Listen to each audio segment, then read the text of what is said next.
We start with breaking news on Canada's residential schools.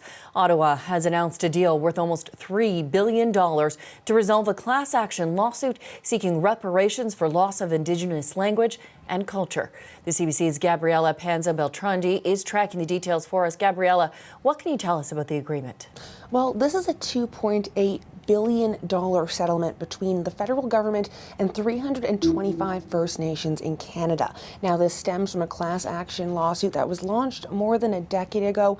And at the press conference discussing this today, many Indigenous leaders shared what losing their language, how much that hurt them, and what kind of impact this had on their lives. They talked about what residential school took away from them and their culture. Take a listen to one talking about the impacts it had on him and his family.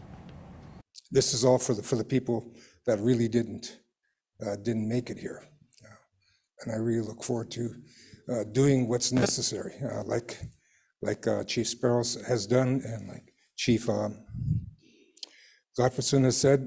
I don't speak the language. My grandmother told me when I was young, I don't want you to go through what I went through. So this is for them.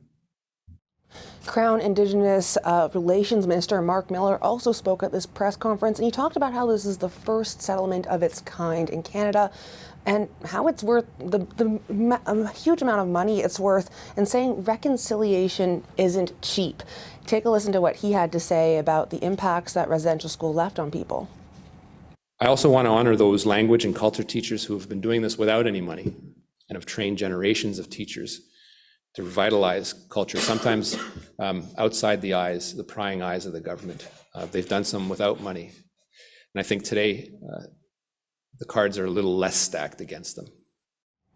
Now, this money is meant to help address 4 pillars of development for Indigenous people. That's revitalizing and protecting Indigenous language and Indigenous culture, protecting and promoting Indigenous heritage, and promoting the wellness of Indigenous communities and their members. Now, this money builds on a 2021 Day Scholar settlement where people who had attended residential school as day school survivors who had not lived on the residential schools had been left out of a 2006 settlement, and they have been fighting for years to be able to be part of the settlement and see money for the pain that they suffered as well.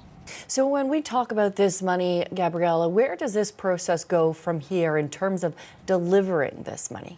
Well, this money is going into an independent trust fund that's going to be operated over the next 20 years if this agreement is approved. Now, it is still looking for approval from the federal courts. It'll be discussed in court on February 27th. Now, in exchange for this agreement, the claimants have agreed to, quote, fully, finally, and forever release the federal government from claims that could arise from the collective harms of residential school. We'll be keeping an eye on where this money will be going and how it will be divided out, and we'll be keeping an eye on it over the next few months. Thanks, Gabriela. Thank you. All hands are on deck as the city continues to dig itself out from this weekend's blizzard. Gabriela Panza Beltrandi joins us with more. Gabriela, when will these streets be back to normal? Well, the city says it could take over a week before streets are sort of looking back to normal. The city is still working on priority streets right now and says it's focusing on areas like school zones. Now, crews have started work on some residential areas, but it could take up to 9 days before at least the most needed streets are cleared. Now, here's City Manager Jeff Jorgensen explaining exactly what most needed streets means. We're going to try and prioritize based on the hardest hit with snow volumes, the streets that are most blown in or most impassable, and also the streets that provide the most benefit and impact to citizens. So, for example, those streets, the larger crescents that lead out and collect from cul-de-sacs and whatnot, that lead out into the major collectors and bus routes.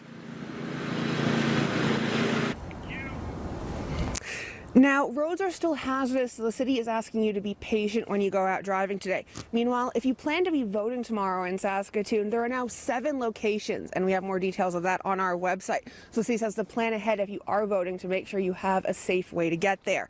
Meanwhile, if you have kids, there are no buses or taxis tomorrow for them.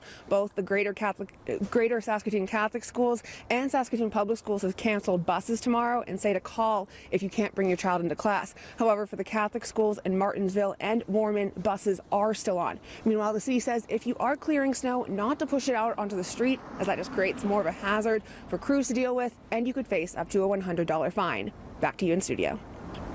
Thank you for this, Gabriela. Her Vision Inspires is the Legislative Assembly of Alberta essay contest. Her Vision Inspires is a short essay contest calling for young women to describe their vision for Alberta. It closed in February. Last night, reactions to the winning essays began to circulate online.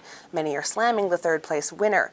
The essay describes women's role as having children, with lines like women are not exactly equal to men, and that importing foreigners amounts to a drive for cultural suicide. It also suggests giving women medals for having more than 2 children, a move some analysts say is a step back into dangerous times. This is exactly what Nazi Germany did in order to, Lebensraum. It's the same idea that, women's job is to make babies to shore up, the race. Alberta's Associate Minister of Women's Issues was head of the judging panel. In a statement to CBC, the Fort Saskatchewan-Vegreville MLA says the essay contest was intended to reflect a broad range of opinions from young Alberta women on what democracy means for them. She adds the essay should not have been chosen and apologizes for what she calls a failure on her part.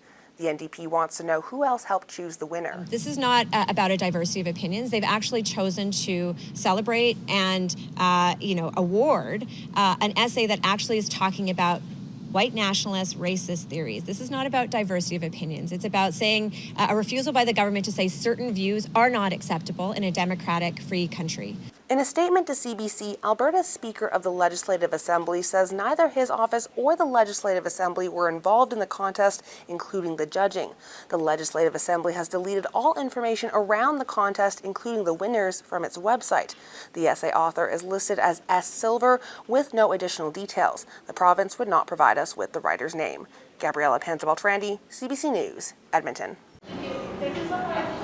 Eco Cafe opened in January. It's a typical cafe, but they started seeing more customers thanks to this wall's popularity online. Had a very busy month when someone put on TikTok and people were coming to see us and to try our donuts and coffee.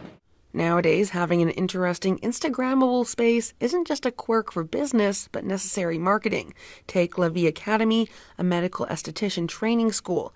They chose a location at Manchester Square because it's a pretty backdrop for photos and TikToks. We're aiming to, number one, have a really aesthetically pleasing location. We're aiming to have fun content, whether it's on TikTok or Instagram, to be able to kind of reach our ideal market, right? Definitely Instagram and TikTok right now are our number one things that we're thinking about every time we're doing some sort of business planning. The Academy's right. Their location is a popular photo spot. For consumers, they use things like Instagram to decide where to go. Sometimes I even just open Instagram and just search the hashtag Yeg Eats or something, and to be like, oh, what's the new place that I haven't been to or I haven't heard about. Even places like Kingsway Mall are taking advantage of empty spaces, turning them into photo opportunities. They bring people in and keep them coming back for that perfect selfie. Experts say nowadays being Instagrammable is just smart business. It's a whole marketing platform, and especially as you look at, the younger demographics, they wanting to connect in an organic and an authentic way. And Instagram is a huge part of that. And spaces and physical places are having to keep in mind that they have to be Instagrammable to be successful. A picture used to be worth 1,000 words. Now it's worth so much more. The reach of a single selfie can be better marketing these days than a billboard. Gabriela Panza Beltrandi, CBC News, Edmonton. He didn't deserve what he got. People gather on the corner of Hermitage Road and Henry Avenue to remember Brian Burland. On Wednesday, while walking with his family, they were attacked by a man. Police say it was random violence. A 25-year-old has been arrested, but not yet charged. Alan Frost, Burland's brother-in-law, says he put his family first. He saved my family. He saved my wife. He saved my kids. He saved me. He's a hero. I can't say that enough. Friends like Patrick Balser say Burland was a kind man, always making jokes, who loved the Detroit Red Wings. I would have to say his last thought was of his cousin, just to get her away safely. His family is remembering Burland for his kind heart and heroic last act. They're planning a celebration of life in the coming weeks. Gabriela Panza Beltrandi, CBC News, Edmonton. The 13-year-old was found yesterday after being missing for more than a week. She got off the bus but didn't go inside her school June 24th. Since then, a massive search was on to find her. A 41-year-old Oregon man is facing charges of child luring and could face additional charges in both Canada and the U.S. Police say the teen was examined at a children's hospital in Oregon. Her father spoke with CBC yesterday as he waited to board a plane to Portland. I think this should be a lesson to all families in Canada of missing children that don't give up hope. Always keep pushing forward, be relentless, because you can find your children and you can get them back. Police say many of the details around the teen's disappearance are still unknown, including how the teen entered the U.S. and how she and the 41-year-old met. The investigation is still ongoing. The teen's father says it's going to be a long road ahead to heal, but her family is strong and will support her. Gabriela Panza Beltrandi, CBC News, Edmonton.